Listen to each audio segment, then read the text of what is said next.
Unan pa di. Ayan, namata pa lang si Madam Pan, nagkawat ning puyat-puyatan. Sige ang cellphone, mayo maning kaulay. Paka mata-mata nga ni Madam naghanap na ning kakanon dyan sa rep. Ang nakuan niya nga ni ining tada pa ka New Year. Pwede pa yan Madam, init-inito na lang. Nagkapi na nga ni Dago si Madam, tapan namata pa sana. Sige ang puyat. Tamari din na nga kami dyan, kasubertigan sa kong pamangkin. Ininit na nga ni dyan ni Madam, so spaghetti tada pa kan 2024. Tig-isip nga ni dyan ni Madam kung pwede bagang isang raan tinidor nindang inita gold. Pagkatapos nga ni dyan, nagparatabang-tabang naman si Madam paggiris kang mga recados. Sibuyas nga ni dyan, so tigpaparagiris ni Madam, taang resolution niya daangon niya na 2025, dahil na siya mahibit. Aber daw Madam, testing nga daw ang sibuyas naan. Pagkatapos nga ni maggiris ni sibuyas, ayan, nagganda-gandahan si Madam. Kaso ang nangyari, dahil siya nagayon, tanagi siyang white lady. Garo na siyang kaluluwang dahil maga untok. Iyo dayan so kinaluwasan, mayo manggaray pinagbago. Todo posing na nga ni tulo, taho na ninda, nagpipicture ako. Dahil ninda aram, nagbibideo na palan ako.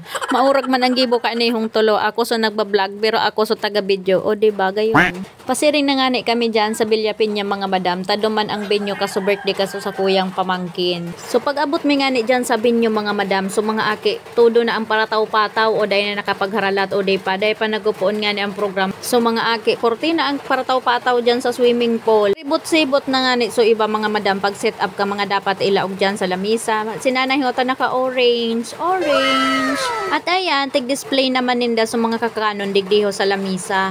Siyempre, luto na yan tigdara digdi. Tamayo man dyan yung lutoan mga Madam. Tapos ining tugang ko, biglang nag-aaki. So ayan, nag-ready na nga ni yung mga girl lalo na ning magagayon, tamapuon na ang program. At syempre, bago magpuon ang program, syempre, yaon dyan ang opening prayer na pinanginutan kan sa kuyang gandahing pinsan, o diba? At syempre, pagkatapos kang prayer, tig-apon na yung magkaka-cute na mga chikiting na madaraning balloons dyan sa birthday celebrant. Nagpuon nga ni dyan mga Madam sa 7 balloons, o diba? Pag arog ka ng mga chikiting, talaga maiwasan ang arog kaan, o diba? Kay Reba Permi ang daddy. Sobrang maka-enjoy yun yan pag-araw ka ng mga baby pa. Ego dyan na dahil na gustong itao sa balon. Siyempre nga naman tinauna sa inda tapos ibabalik pa, o diba? Pero ining cute na babing ini, o diba? Ang galing, titao niya talaga. Siya ang pinakang baby po dyan sa mga 7 balloon. Igwa man dyan na mami sa daddy na lang ang nagtao. Taday talaga naghihiro sa mga babies. O diba, ano pang ina-expect sa mga cutest na babies. Arog talaga ka yan. Minsan yaon na talaga dyan ang tupak. Yaon na superirot na. Pero yaon man talaga dyan sa mga very good na. At pagkatapos nga ni mga Madam kasanog kukyutan tang 7 balloons, ini naman mga 7 chocolates ang inapod. Ini medyo duro-dara ko na kaya dahil nandyan tuturo pa akong pagtao, o diba? Nalito pa nga ni ko digdiho sa aki na ni, takala ko nagbalik siya. Ito palang kambal sinda mga Madam. At syempre yaon man ang satuyang tita Chinchin na super supportive talaga sa iyang pamangkin. Pagkatapos nga ni mga Madam ko, kaso 7 chocolates, syempre ini naman na 7 gifts. Naman dyan akin na tinupak. Siyempre, sumamay na lang so nagtao. Itong naino to nagtao na kulay yellow. Medyo daro-dara kula ni mga daro-dara gitay na. Kaya dahil nasinda dyan mapaiba sa indang mami. Ang pagkagagawa po pati kang mga aki na aniho. At pagkatapos nga ni mga Madam ko, kang ini mga chikiting, siyempre, dahil mapadaog sa mga magagandang tita.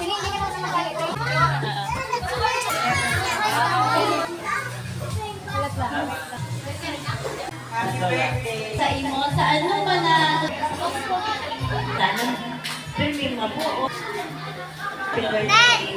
At syempre, ang nagagwapuhang mga titos.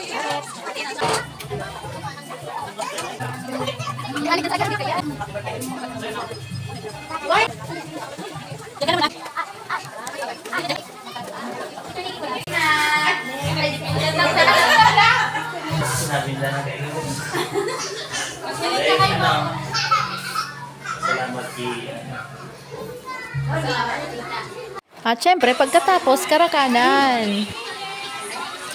Unan pa di.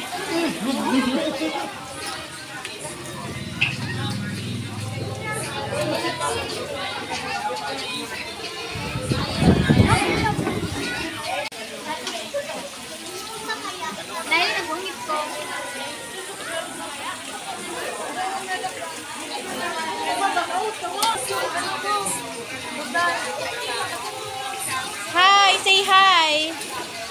Hi guys. Guys.